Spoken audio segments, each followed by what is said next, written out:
2 players at one time, 3 players at one time. How can you still be effective for the teammates around you? And then number 2 was really honing in on this leadership role.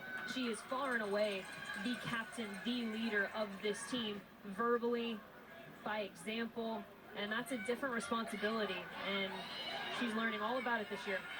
Space for Anaya Robinson. Goes with the right foot and ties the ball game. Anaya Robinson, goal number 1 in the checkerboard uniforms, and Tennessee has tied it up.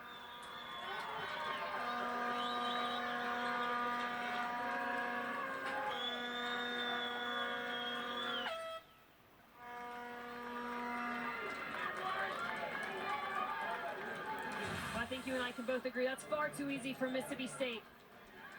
And look at this. 2 players, and Allie Brown is able to break that with 1 pass. It's a touch on a dime, and then Vega Palenka, she is on an island. Nick Zimmerman talked about having support angles for their fullbacks especially. And they find their right back left isolated. But you can't take anything away from that finish. What a tight angle.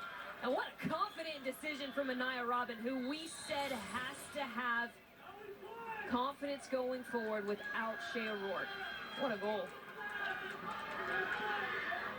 More than 100 goals in high school at Cy-Fair Bridgeland High School in Texas.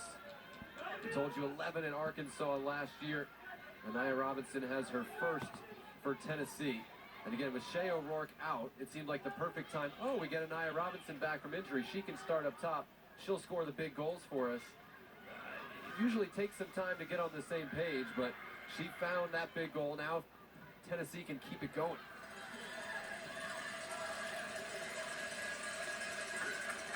But it's just for me, Mary, like we said, if it's Mississippi State, you're saying, okay, we don't want Allie Perry to beat us. If it's South Carolina, you're saying, don't let Katie Shea Collins beat us.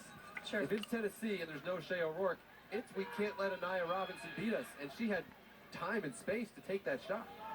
Well, I think it starts even deeper than that right there. Yeah. That whole entire sequence, it just felt like it was a little bit lax from Mississippi State. Almost felt like they were sleepwalking for that 20-second span where Allie Brown had 2 players that just kind of shadow pressured her. She was able to bring a really tough ball down into isolation.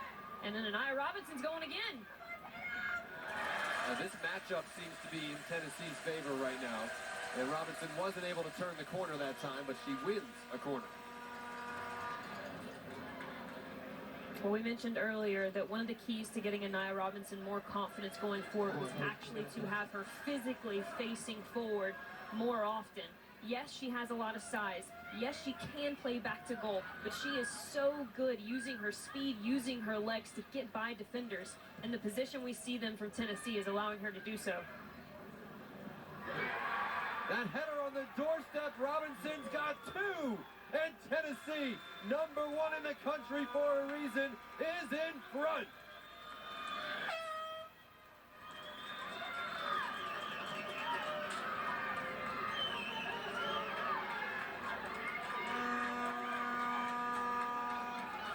Well, whatever Joe Curtin, Jonathan Morgan said at the half, absolutely hit home. Not only are you seeing a goal from the run of play, but now you're seeing it on a dead ball situation. Second phase of play, not good enough again for Mississippi State.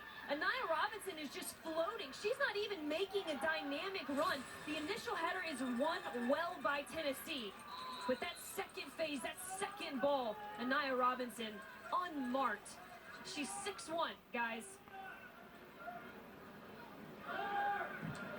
And again, credit Tennessee. They said, we're not going to play her up front as a number 9. We're not going to put her in the middle where there's going to be bodies everywhere. We're going to put her out in some space on the left. And it has opened things up. You know, that's actually something that Joe Kurt alluded to when we had the chance to speak with him, is that he feels like a big difference for his team this year is time, like we've said, but it's also some of the key pieces that they got, Anaya Robinson being one of those. Shea O'Rourke we've already talked about. But those pieces... Adia Simmons with a laser that comes back off the bar. And the second one she can't put on target, but the first was a hellacious rip from outside the box. My goodness. Look how many players that she attracts to this ball. 1, 2, 3, 4 Tennessee players. And none of them can get enough pressure on the ball to deny that shot from happening. Absolute rocket. But back to the point about Tennessee that we were, just to wrap a bow on it. He felt like the pieces that they added actually gave them flexibility to put players in different positions. And you and I, we watched a lot of this Tennessee team on film. We know that Aniyah Robinson was typically in that central position, but because of the tools that he has on this team, the tools around a player like her, you can actually mix and match some of the things that she's able to do and really figure out through trial and error what works. We should note for Mississippi State, Hannah Jabril came out after the first goal, and so Ellie Pitts is on the back line now, which is a change.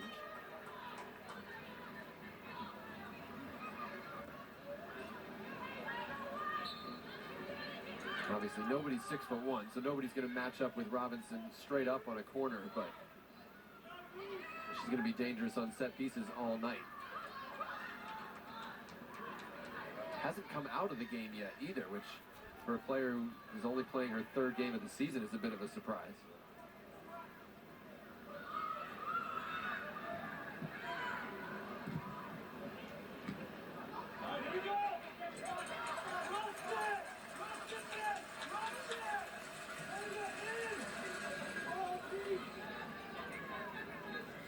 So 2 goals in 3 minutes for Tennessee from Aniyah Robinson, totally turning this game on its head. Approach-wise, Marion, does this change anything right now for either team? For Tennessee, you're just going to keep riding this confidence. You're going to keep riding the fact that you came out, you executed what the message was at halftime, and now you find yourself in a much more favorable position up a goal instead of being down a goal. For Mississippi State, one of the things that they did so well in the first half, albeit Nick Zimmerman felt like they weren't quite clean enough, is they actually kept Tennessee off the ball. They had the majority of the possession. They really didn't allow for Tennessee to have many moments of long spells of possession going forward. Mississippi State's got to find a way to retain some possession and get going in some of those pockets like you saw Simmons exploit.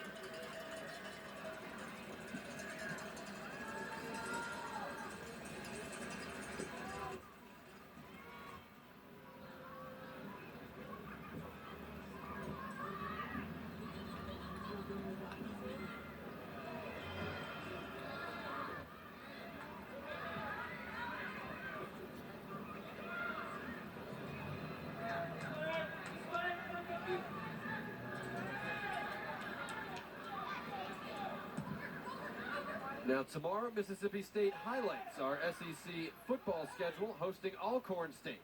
Coverage begins at 6 Eastern on the SEC Network Plus, and of course in the all-new ESPN app. The hotel rooms at a premium in Starkville this weekend.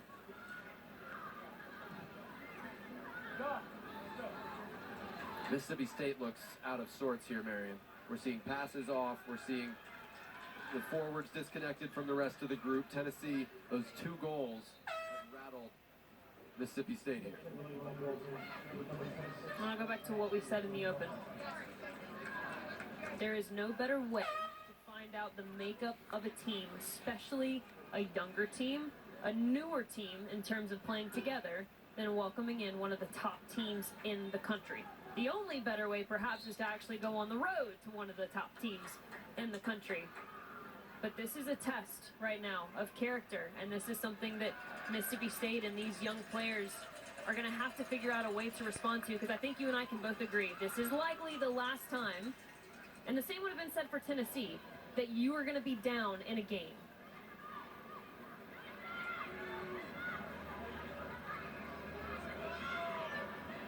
You saw Hannah Jabril come back in for Mississippi State as Robinson can't get to that one, and it's a goal kick.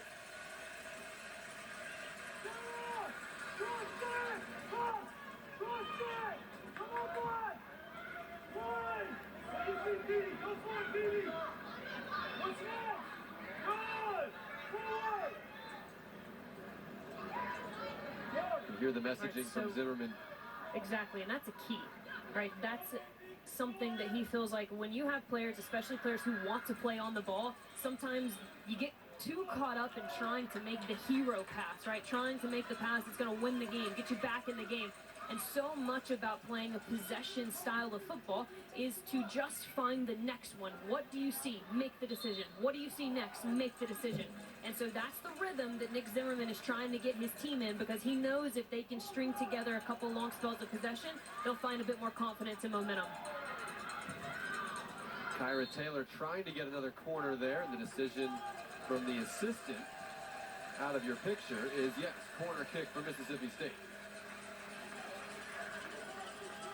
Allie Brown, number 18, in orange and white. Part of the veteran group, one of the seniors. She and Leah Klerman now playing together at the heart of that defense for another year.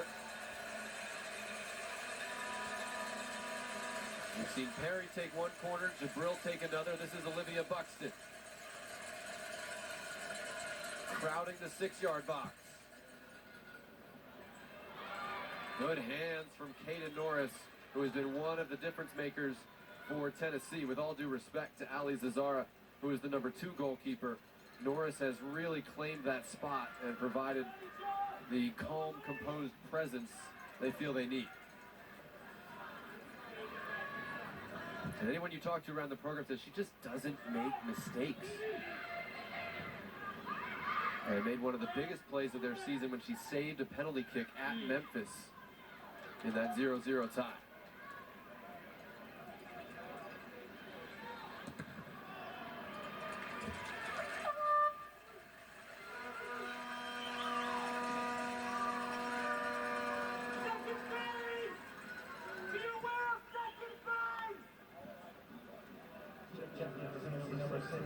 I love how much we can hear in these. Be aware, second phase. I'm not even sure which team was yelling it, because of course it's relevant for both. I can tell you that that's Joe Kurt. So Nia Robinson does come out here. Mississippi State's defense breathes easier.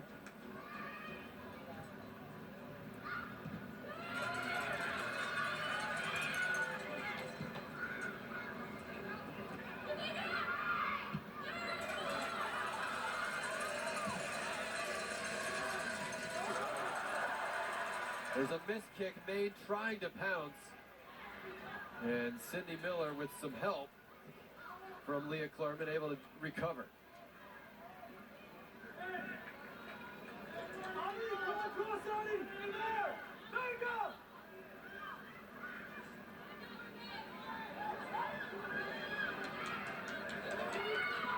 Loose touch by Jabril, but she did get it forward to Kara Harris.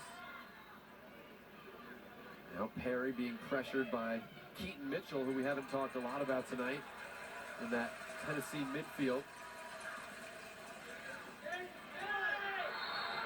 And Kyra Taylor going to be whistled for the foul. It'll be a free kick for Tennessee coming out.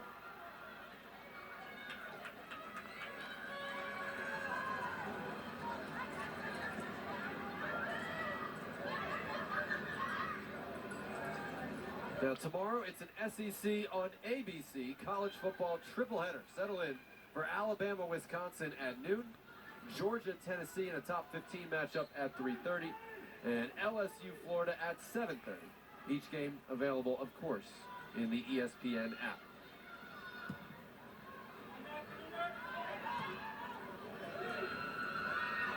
SEC's soccer representatives will be diligently watching film, I'm sure. Filling out 6-question surveys and maybe going to the game. I mean, there's a lot of downtime, right? You could fill out the survey while you were at the game. Amen. But I will tell you from experience, my time at the University of Georgia, I think I maybe 3 football games in my 4 years there. Oh, that wasn't a thing? That wasn't a thing for you guys? No. Because look, here's especially for the heavy minute players. Well, let me give you an insight into what happens typically. So Friday night you play a game, or Thursday, take your choice. But we're Friday. So Saturday is going to be all about recovery, right? So the heavy minute players, they're going to have a little recovery run, active recovery, get the lactic acid out of their legs, and then the players who didn't play a lot, they're going to have a full training session, more than likely. It's going to be a little bit shorter, but it's going to be full and it's going to be intense. There is likely going to be some type of film review afterwards, because guess what? Well, not this week, but typically you would be preparing to go again on Sunday. So it is likely that there will be some recovery aspect for both of these teams tomorrow. Yeah, but they don't play Sunday. I was thinking maybe they could get, you could do that session in the morning and have a little time for the game. Absolutely. Again, when I was playing, we did not have these single game weekends, and most of our games, I actually was split. So freshman, sophomore year, we were Friday, Sunday, and then, TV came into the picture, and you have to have TV slots, and so that's why we went to Thursday, Sunday. You're also trying to give your legs a little bit of a rest, so you can perform better on TV, of course.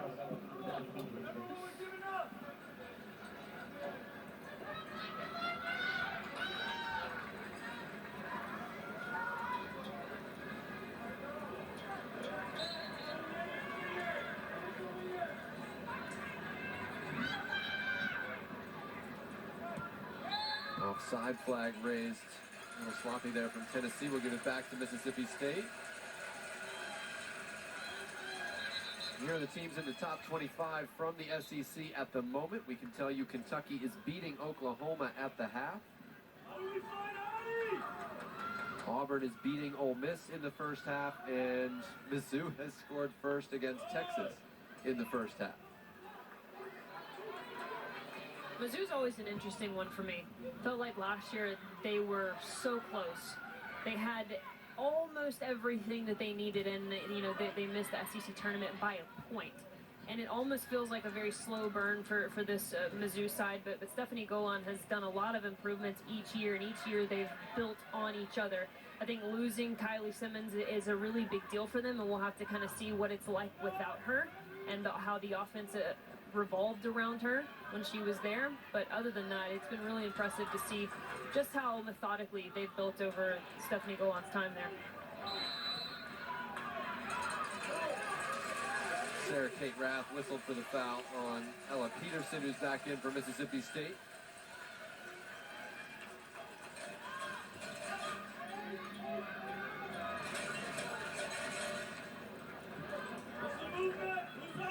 '69th minute. Mississippi State needs to turn its possession into chances to get back in this one.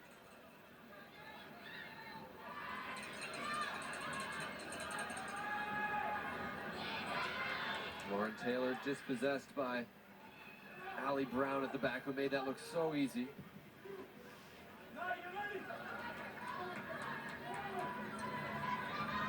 Allie Brown's father and her uncle beat Joe Kurtz's Wisconsin Oshkosh team in the Division III ranks on their way to the national title at Wheaton years back. Joe said they were afraid to play at Wisconsin Oshkosh, though. They wanted a bigger playing surface.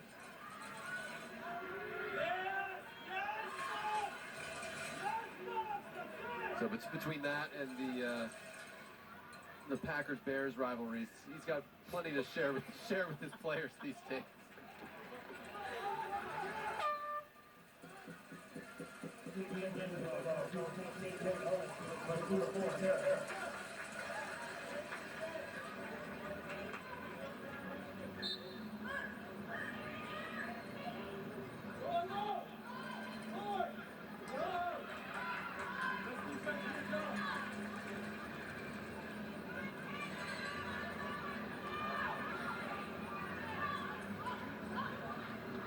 All right, Marion, 20 minutes to go. You're Mississippi State, you're down a goal.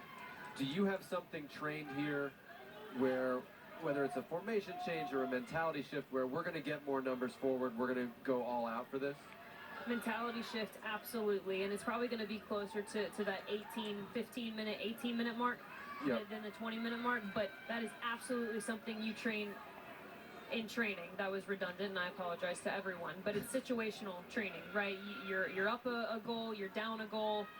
You're playing one woman down, you're playing up a man, right? You figure out all these little ways to train kind of different mentality switches, and you have little triggers as a coaching staff to say, all right, here is the time to go.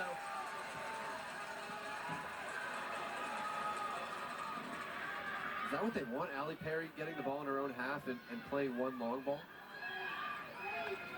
Likely not, but I right? think that they'll take that over Tennessee scoring another one. Fair point. Touche. Lauren Taylor lays this off.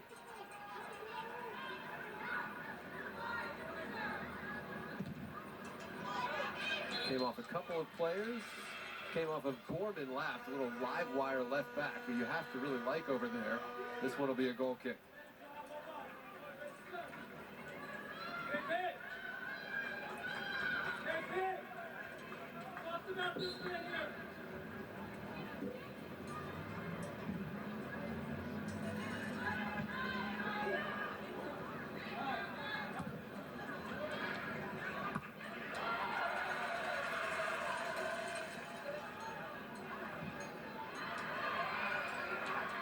You see, we told you Tennessee has so much returning. Mississippi State, it is a largely new and certainly less experienced group.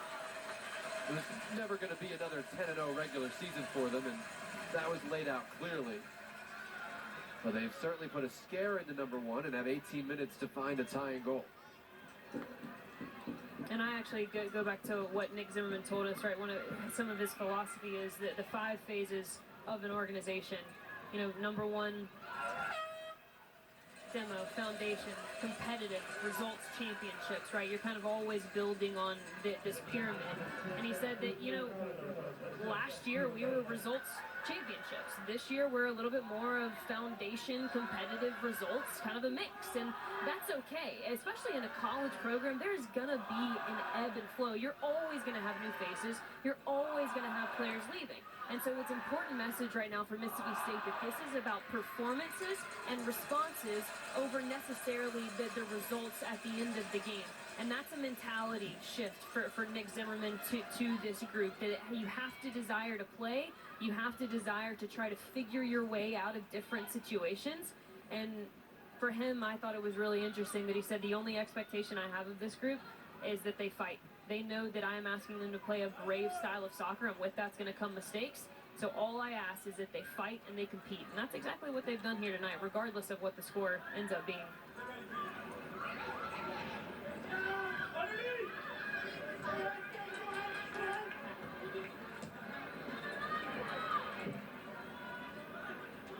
Putting Tennessee under some pressure here, forcing the back line to face its own goal. Kennedy Husbands, number 19, is in the game.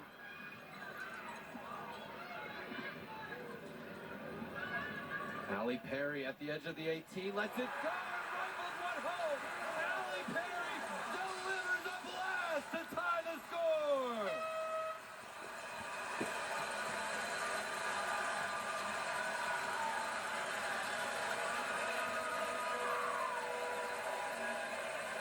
Sometimes you need a hero, and Allie Perry is that for Mississippi State.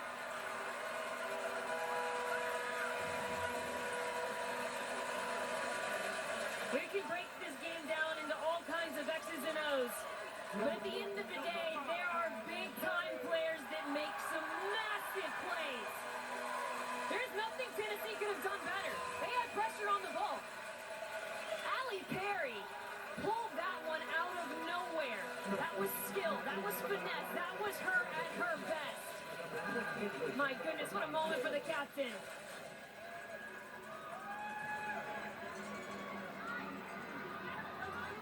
The 2,104 people who are here just finished a maroon-white chant going back and forth. And then she drives that one home. What do the last 16 minutes have in store?